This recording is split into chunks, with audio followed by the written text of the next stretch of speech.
Acá estamos de vuelta. Que justo me estaba hablando una compañera cuando se cortó.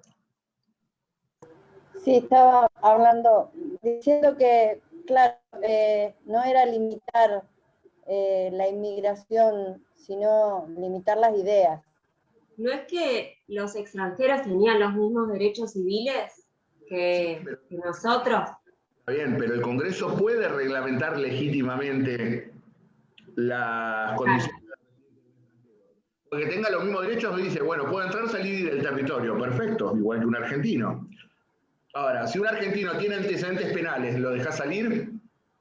¿Legalmente hablando? No. Todo el problema no pasa por ahí. Pasa por otro lado. Lo que pasa es que, o sea, de otros países se venían para acá porque no podían expresar en sus países su ideología. Entonces, se sabía que éramos receptores de esa gente. Está bien, pero ¿cuál es el problema? Todavía no me han dicho cuál es el problema constitucional. Pregunto, para ustedes, expulsar... Los están juzgando sin... Bueno, pero en realidad los también... No, decime.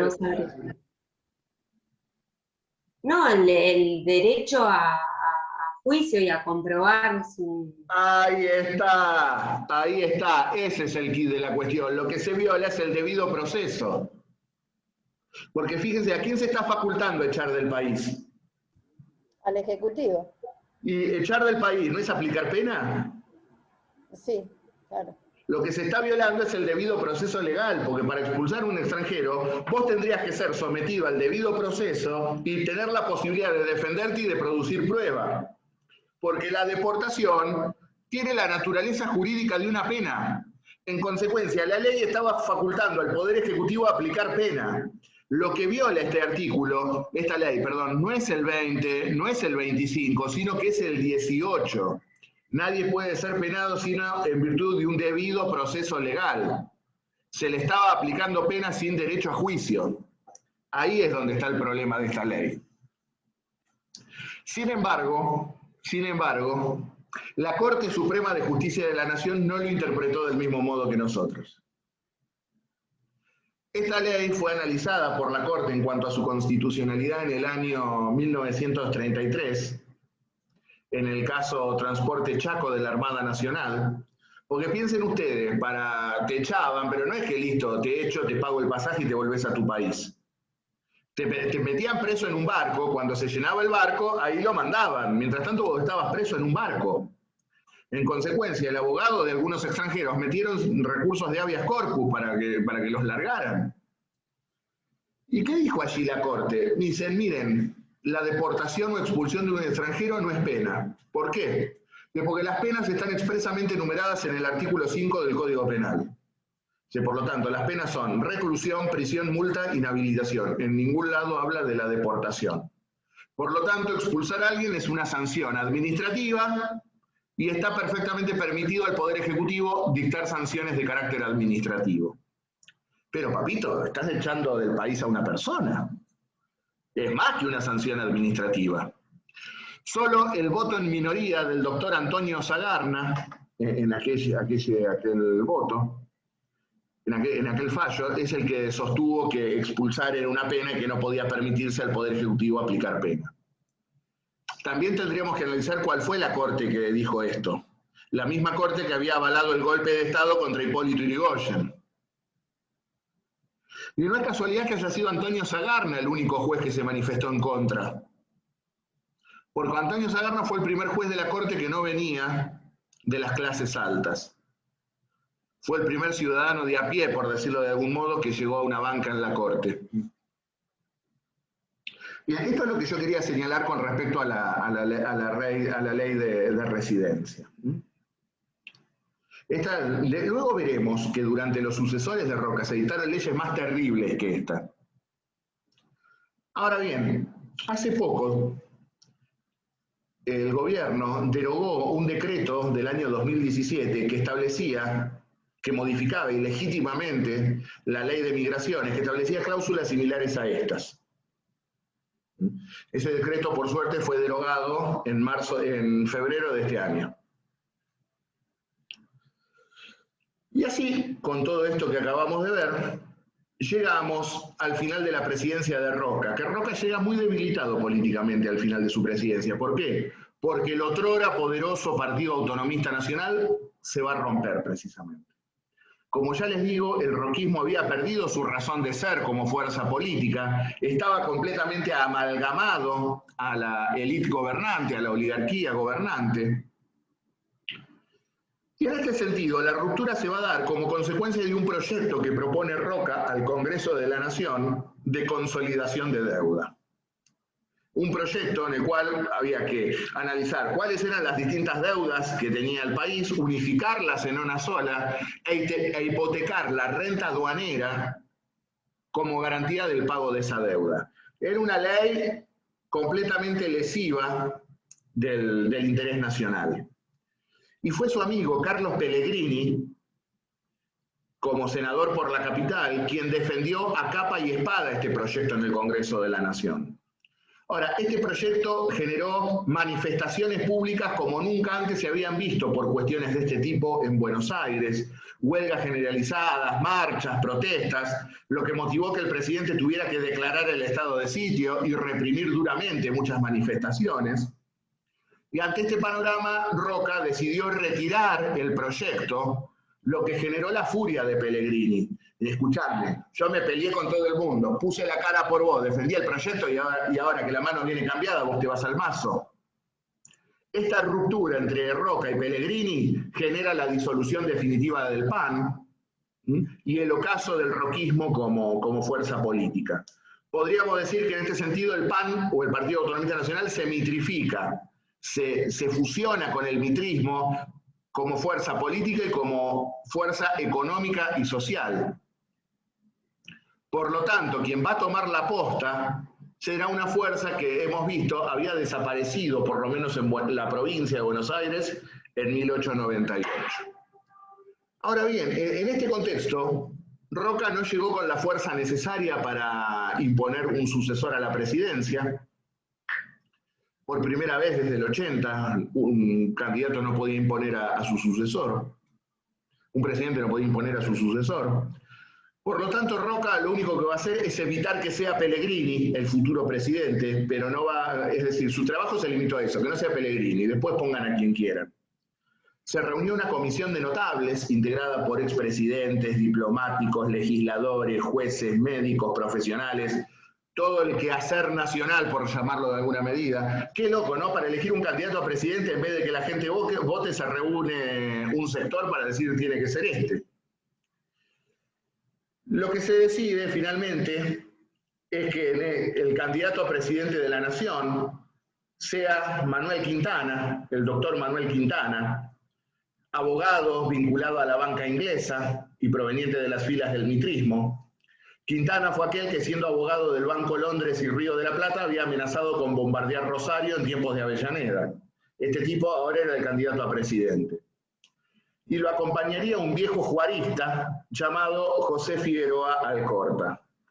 Hago cuernito porque tenía fama de piedra, fama de mufa, pobre. Y estos serían, sin oposición prácticamente, ungidos presidente y vicepresidente de la Nación en 1904. El 12 de octubre de 1904, Manuel Quintana asume la presidencia de la Nación. Y una vez que asume Quintana la presidencia, va a comenzar a perfilarse algo que se venía tramando desde mucho tiempo atrás y que estaba esperando el momento para explotar. Reitero, Irigoyen nunca le hizo una revolución a Roca, pero la tenía perfectamente armada para que cuando viniera el sucesor de Roca, hacer la revolución nuevamente. En efecto, entre 1902 y 1904, Irigoyen había reorganizado el partido, lo había purificado de aquellos elementos que hicieron pactar con el mitrismo en el 98. Llevaron a cabo una gran manifestación popular en el año 3. En el año 4, fieles a los principios más puros del irigoyenismo, el abstencionismo revolucionario, deciden no participar de las elecciones y están preparando, sí, una revolución contra el gobierno de Manuel Quintana. ¿Y cuál era claramente ya a esta altura del partido el programa del radicalismo? Como decía Irigoyen, la plena realización de la Constitución Nacional y el ejercicio del voto. Pero también en esta revolución, que vamos a ver tiene alcance prácticamente en todo el país, porque estallará en distintos centros urbanos de la provincia de Buenos Aires, La Plata, Bahía Blanca, Tandil, obviamente en la capital federal, pero también tuvo repercusión muy fuerte en Córdoba, en Tucumán, en Cuyo. Es decir, la revolución estalló simultáneamente en todo el país. Y aquí se vio muy claramente cómo el derrotero político iba perfilando a este nuevo movimiento claramente federal y popular. ¿Por qué digo esto? Porque todas las viejas familias federales del interior se pliegan masivamente al radicalismo. Los hijos de aquellas viejas montoneras federales que se habían incorporado al ejército de línea, ahora también apoyaban al radicalismo. El ejército lentamente comenzaba a producir un cambio en su composición política.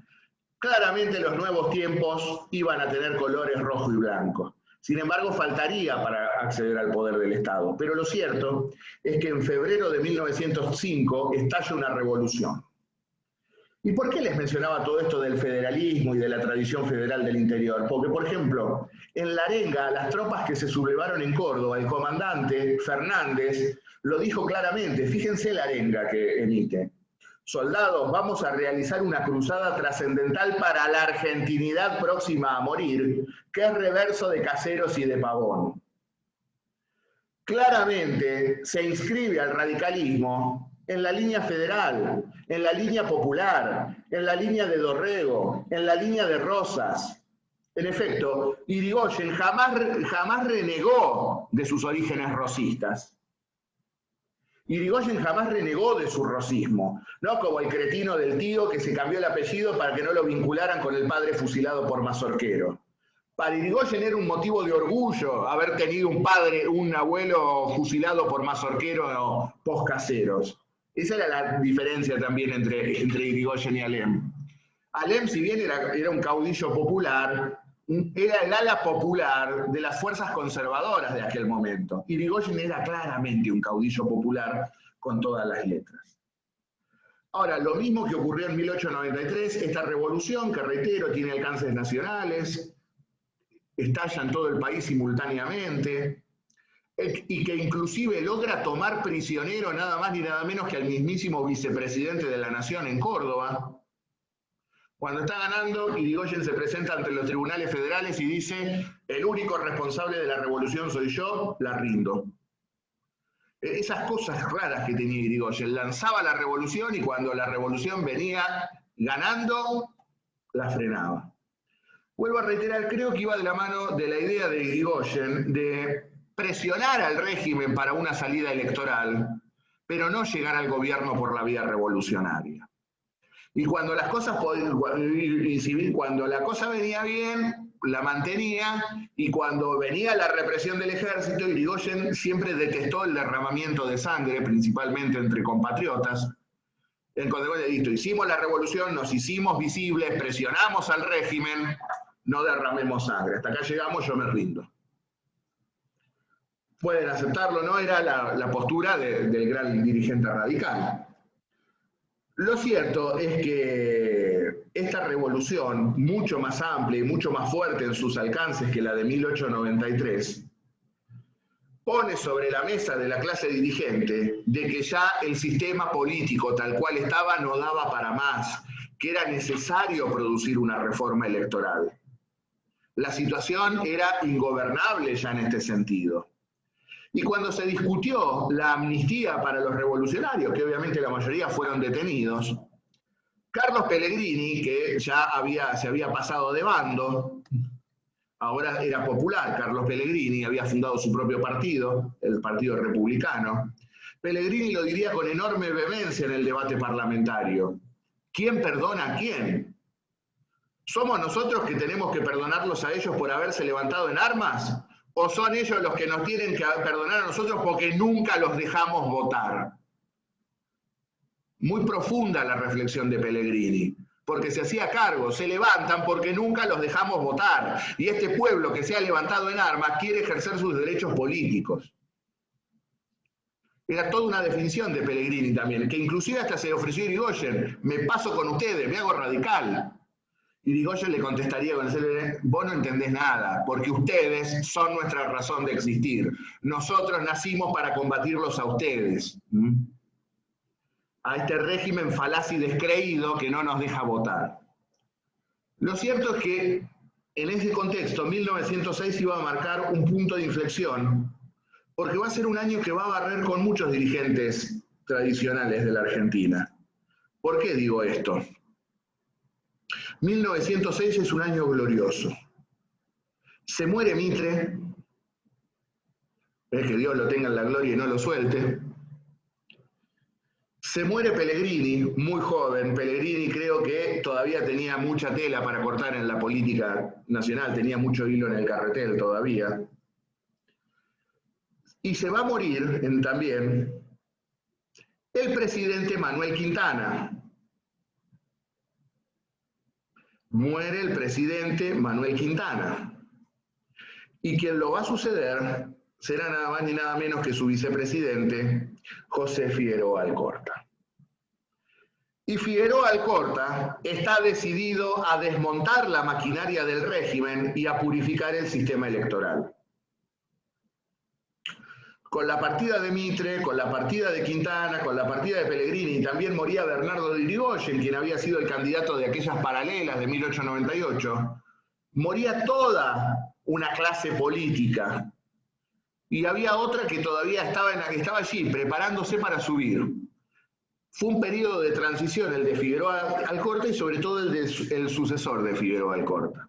Reitero, Figueroa Alcorta, un hombre que había sido gobernador de la provincia de Córdoba, que había apoyado el gobierno de Juárez, verdaderamente federal y sobre todo perteneciente al ala antirroquista del oficialismo. Y Figueroa Alcorta lo que hará será precisamente el trabajo sucio para que luego su sucesor, Roque Sáenz Peña, pudiera llevar a cabo la reforma electoral. Reitero, en este sentido, el vicepresidente Figueroa Alcorta está decidido a desmontar la maquinaria del régimen y a purificar el sistema electoral. Reitero, Figueroa Alcorta asume en el año 1906, como ya les digo, decidido a purificar el sistema. En efecto, tuvo 2 reuniones con Hipólito Yrigoyen, a efectos de intercambiar ideas. Figueroa Alcorta le pide a Yrigoyen que le sume hombres para su gabinete, a efectos de tener un gobierno de unidad nacional y que esta fuerza política, que estaba en notable crecimiento, tuviera representación en el gobierno. Yrigoyen se niega a ofrecer dirigentes para el gabinete. Los historiadores oficiales del radicalismo niegan la existencia de esta reunión. Nunca entendí por qué la negaron, pero existieron. Pero sí, sin duda, intercambiaron ideas que luego aplicaría Figueroa Alcorta a efectos de ir purificando el sistema. En primer lugar, removería prácticamente a toda la cúpula del ejército que respondía a Roca, y con los cargos subalternos que estaban subiendo, crecía el radicalismo en el ejército. También intervino federalmente las provincias que todavía estaban en manos del roquismo, y esto que generó al estar intervenida federalmente con las renovaciones parlamentarias, también se iba a ir erosionando el roquismo en el Congreso. Y esto llegó a tal punto también que en el año 1908 directamente, como dicen algunos, cerró el Congreso. En realidad lo que ocurrió fue lo siguiente. Figueroa Alcorta había presentado su proyecto de ley de presupuesto al Congreso de la Nación en 1907 para el año 1908, y el Congreso no se lo aprobaba. Por lo tanto, culmina el año parlamentario y Figueroa Alcorta no tenía presupuesto para el año siguiente. Y como saben ustedes, sin presupuesto no se puede gobernar. Por lo tanto, decide convocar a sesiones extraordinarias para que le traten el presupuesto. Y la oposición no le trataba el presupuesto. Por lo tanto, asesorado por su ministro del Interior, Manuel Montes de Oca, que era profesor de Derecho Constitucional, hace la siguiente interpretación. Si es el presidente el único que puede convocar a sesiones extraordinarias por contrario imperio, también las puede clausurar. Por lo tanto, ¿qué hará Figueroa Alcorta? Y si las sesiones extraordinarias son para tratar lo que yo pongo a examen y no me lo tratan, no tiene razón de ser la sesión extraordinaria. Por lo tanto, las declaró caducas. Clausuró las sesiones extraordinarias. Lo que pasa es que los opositores a Figueroa Alcorta quisieron ir igual al Congreso, y este les acordonó el edificio con los bomberos y la policía de la capital y no los dejó entrar. Esto no significa que clausuró el Congreso. Luego prorrogó por decreto el presupuesto del año 7 para el año 8, pero reitero, con las intervenciones federales que había producido, comienza a producirse una renovación parlamentaria también. Y otra cosa que es trascendente, modifica el padrón electoral Figueroa Alcorta. El padrón electoral, como habíamos visto, se formaba voluntariamente, eran los votantes quienes debían dirigirse a los registros electorales y anotarse para votar. Es decir, no había control, no había nada. Figueroa Alcorta, utilizando la ley del servicio militar, elaborará el padrón electoral sobre la base del padrón de enrolamiento militar. Es decir, un padrón confeccionado oficialmente por un órgano del Estado, nada de cuestión voluntaria. ¿Quiénes son todos los varones mayores de 20 años que deben prestar servicio en el ejército? Estos, bueno, estos son los que pueden votar. Con esto purifica el padrón, porque antes era un padrón voluntario, qué sé yo, ibas vos con 20 libretas y anotabas a 20 personas. ¿Y quién sabía de esas 20 personas? Ahora, todos los mayores varones que estaban censados por el Ministerio del Interior, por el Ministerio de Guerra, formaban ahora el padrón electoral. Cuestión que luego sería ratificada, veremos, por la ley Sáenz Peña. Y así va culminando la presidencia de Figueroa Alcorta. A Figueroa Alcorta le tocó nada más ni nada menos que los festejos del centenario de la Revolución de Mayo, 25 de mayo de 1910, en un país sumamente convulsionado, puesto que en el año 1908 y 1909 había habido numerosas huelgas duramente reprimidas, sobre todo por un personaje célebre llamado Ramón Falcón, el coronel Ramón Falcón, jefe de la policía de la capital, caracterizado por cargar con sable y pistola contra manifestantes, mujeres y niños, como de costumbre muy machos los milicos argentinos. Cuando tienen que pelear guerras en serio se esconden, cuando tienen que reprimir se les cae el agua de la boca.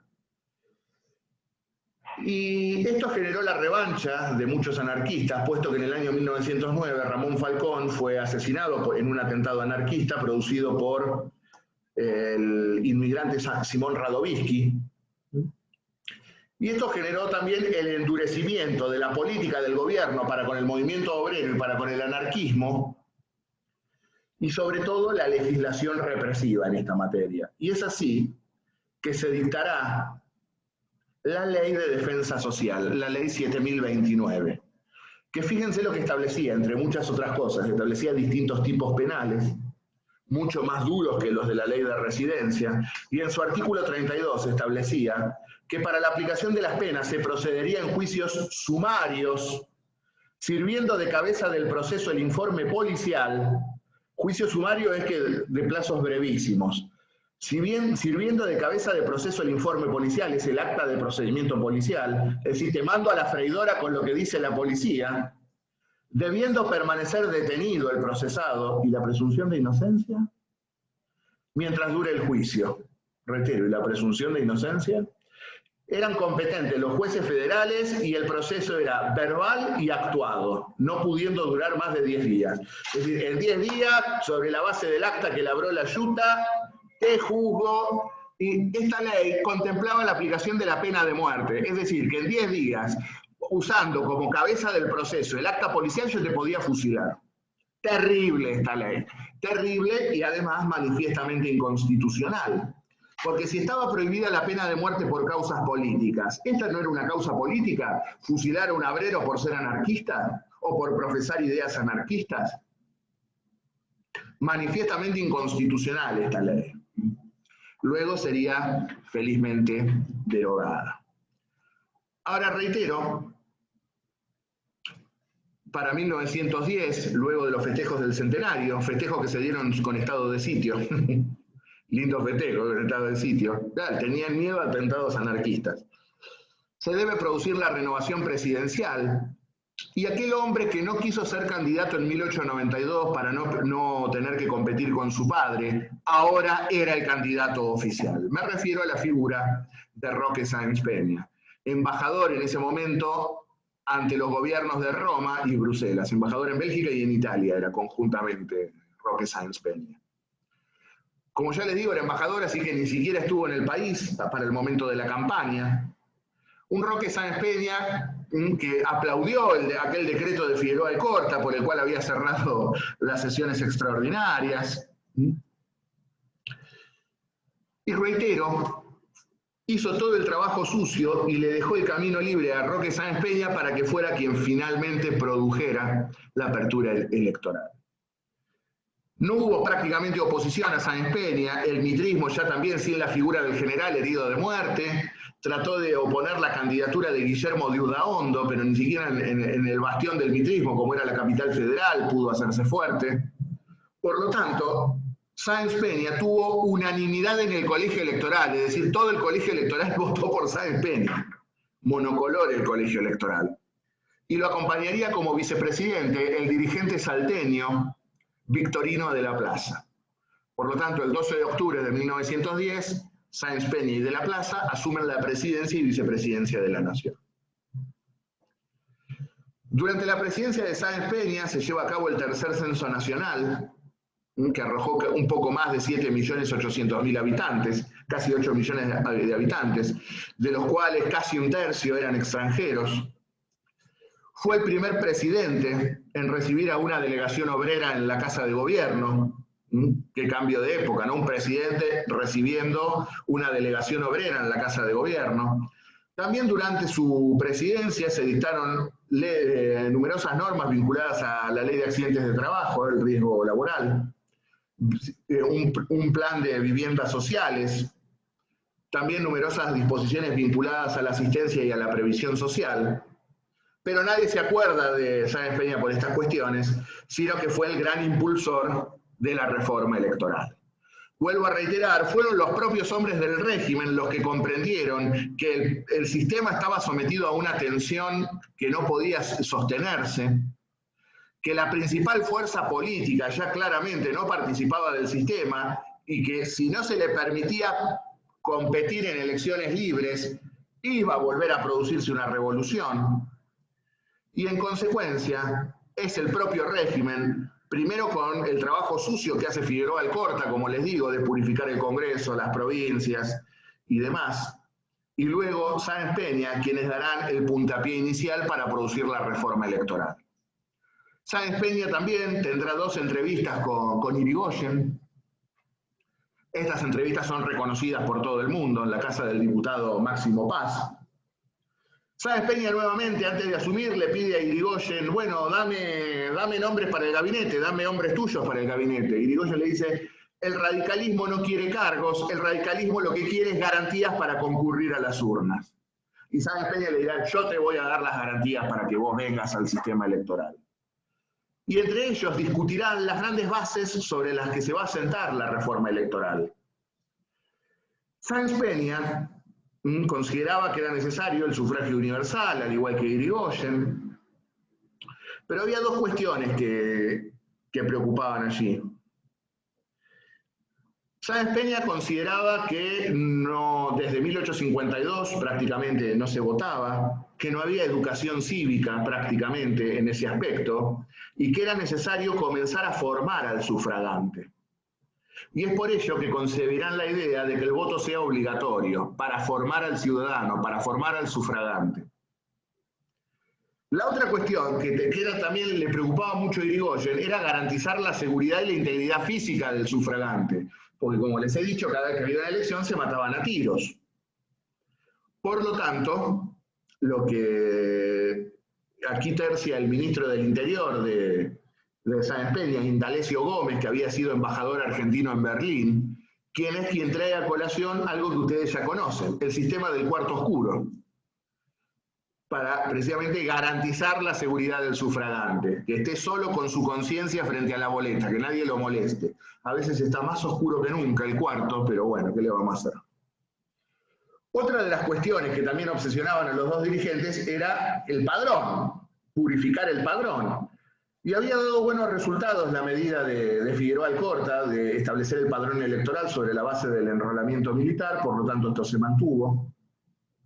Otra cuestión que sobre todo obsesionaba a Irigoyen era quién debía garantizar por la legalidad del proceso electoral. Irigoyen consideraba que no podía estar en manos del Ejecutivo controlar el proceso electoral, pues era juez y parte al mismo tiempo. Por lo tanto, conciben la idea de otorgarle competencia electoral a la justicia federal. Pobre Irigoyen, creían los jueces federales. Pobre Irigoyen. Obviamente no tenían el descrédito que tenían ahora los jueces federales, pero sería el Poder Judicial el encargado de velar por la legalidad del proceso electoral. Y otra cosa que también estuvieron de acuerdo tanto Sáenz Peña como Irigoyen es producto de la falta de costumbres cívicas y de la constitución malísima que tenemos en ese aspecto, no se habían formado grandes fuerzas políticas, grandes partidos políticos. Había que consolidar partidos políticos fuertes. Y para esto no alcanzaba con tenerlos organizados legal y dogmáticamente, sino que era necesario tenerlos en la práctica y en el quehacer parlamentario para ir formando dirigentes. Por lo tanto, conciben la idea de otorgarle representación a las minorías y optarán por el sistema de lista incompleta, que es el que cuando veamos la ley lo voy a explicar. Estos son los grandes lineamientos en los que se pusieron de acuerdo Sáenz Peña e Irigoyen, y es así como en el año 1911 Sáenz Peña presenta a través de su ministro del Interior, Indalecio Gómez, el proyecto de reforma electoral. Se discutió muy duramente en la Cámara de Diputados, muy duramente. Muchos se oponían a la reforma electoral. Quien defendió a capa y espada el proyecto fue el mismísimo Indalecio Gómez. Recuerden que los ministros pueden participar de los debates, más no votar. Es más, Indalecio Gómez le refregó en la cara a muchos diputados. Dice, muchos de ustedes están sentados en una banca de dudosa legitimidad, o me van a decir que a ustedes los votaron. Casi lo matan cuando dijo esto, pero les tiró el guante en la cara. Básicamente lo que más costó del proyecto fue principalmente la representación de las minorías, porque interpretaban que cuando la Constitución habla de pluralidad de votos no se refería a que haya representación de las minorías, sino que el que saca más votos se debe quedar con las bancas.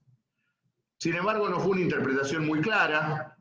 Lo cierto es que se discutió duro, pero fue aprobado en sesiones extraordinarias en enero de 1912 y por el Senado, en el Senado pasó por un tubo. Prácticamente no intervino el ministro del Interior. Y el 13 de febrero de 1912, el Congreso de la Nación sanciona la ley 8.871, que pasó a la historia como la célebre Ley Sáenz Peña, la ley que introdujo la reforma electoral. ¿Y qué es lo que estableció la Ley Sáenz Peña? En primer lugar, las cuatro características que reúne nuestro sufragio. Universal entre paréntesis, universal masculino. Podían votar todos los hombres mayores de 20 años, perdón. Faltaría un trecho para que las mujeres pudieran votar todavía. Por eso, universal entre paréntesis, porque un gran sector de la población todavía no votaba.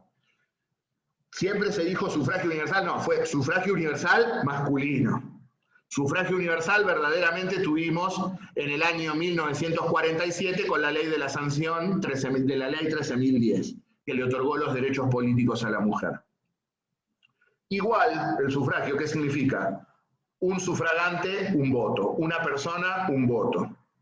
Esto que parece una verdad de perogrullo no es tan así, porque hay sistemas de carácter censitario en el cual, según tu estatus social, tenés uno o más votos. Y la Constitución norteamericana entra la vigencia de la esclavitud. 5 esclavos hacían un voto. Es decir, que un blanco valía 5 esclavos. ¿Se dan cuenta? Que no es una verdad de tan de perogrullo esto de un ciudadano, un voto, voto igual. Un ciudadano, un voto. Secreto, es decir, para garantizar la seguridad del sufragante, y reitero, se implementa el sistema del cuarto oscuro, traído por Indalecio Gómez de Alemania, y obligatorio.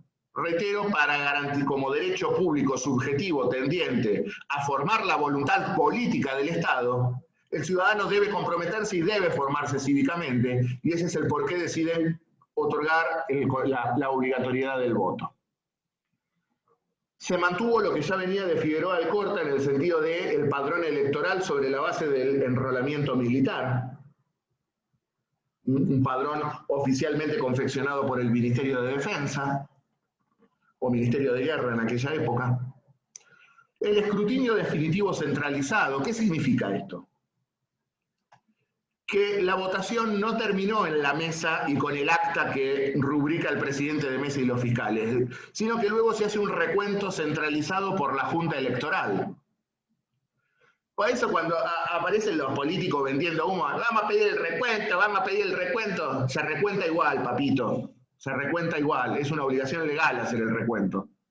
Después de por eso vieron que los números finales nunca coinciden con los que se manejan al momento de terminar la elección los domingos, porque el recuento definitivo se hace después, generalmente acá en La Plata se hace en el Teatro Argentino. Se estableció también lo que quería Irigoyen, que fuera el Poder Judicial quien controlara la legalidad del proceso electoral. Se le otorga competencia electoral a la Justicia Federal, o dicho de otra manera, Justicia Federal con competencia electoral. Hay un juez federal por cada distrito que tiene competencia electoral. En la provincia de Buenos Aires, desde el retorno a la democracia, históricamente la tuvo ese gran juez que fue Manuel Humberto Blanco, hasta su fallecimiento en el año 2014. Y el juzgado estuvo vacante, subrogado, hasta que este año fue designado el doctor Alejo Ramos Padilla como juez federal con competencia electoral en la provincia. En la capital también otro personaje célebre tiene la competencia electoral, la doctora María Romilda Servini, más conocida como María Romilda Servini de Cubría, se divorció y se sacó el de Cubría. Son los más conocidos quizá para el gran público. Entonces la Justicia Federal es la que tiene la competencia electoral. Es el juzgado federal número 1, generalmente el que tiene competencia electoral. Y como sistema electoral, es decir, como sistema para el reparto de bancas, se utilizó el sistema de lista incompleta. ¿Qué significa el sistema de lista incompleta?